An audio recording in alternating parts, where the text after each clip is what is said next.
nyaate Hajalu gaarii nakkate Duyachiin odoo afuu baate Hajalu gaarii nakkate Deebitee oduu dhalate Kan kijibaan boonee Dhugaan boolla olee Shira dhugaa godhee Ittiin saba goolee Dhugaa dhalee agabee dheerotee Artist hedduu du'ee dhugaadhaan wal qabee Leenjicha gaarisaa samii gubbaa taatu Qeerransa jadiimaa hirbuu sabaa baatu Gootichi walleedhaa diina godhee daaraa Geerarsaan geeraree kan diigee masaraa Dhugaan shira jalatti abshir dhugattee naftu Jirti guyyaan tokko guyyaan ifa baatu Oduu jecha diinaa hin dhageenye duraanuu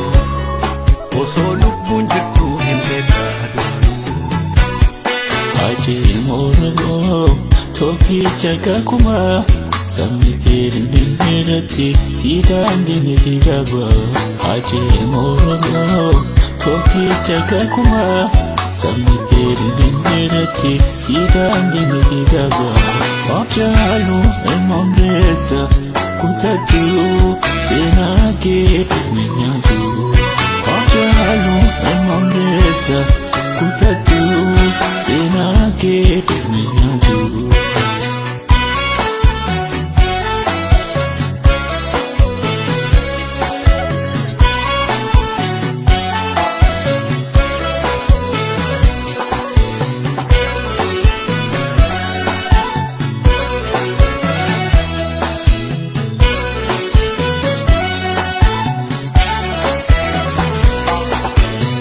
Dachiin kun garaa jabaate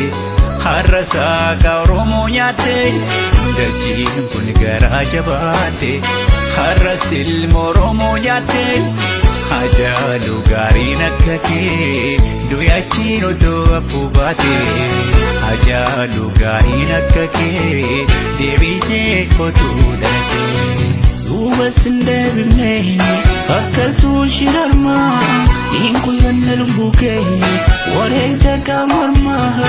Ufii kee gubattee oolchite gubaa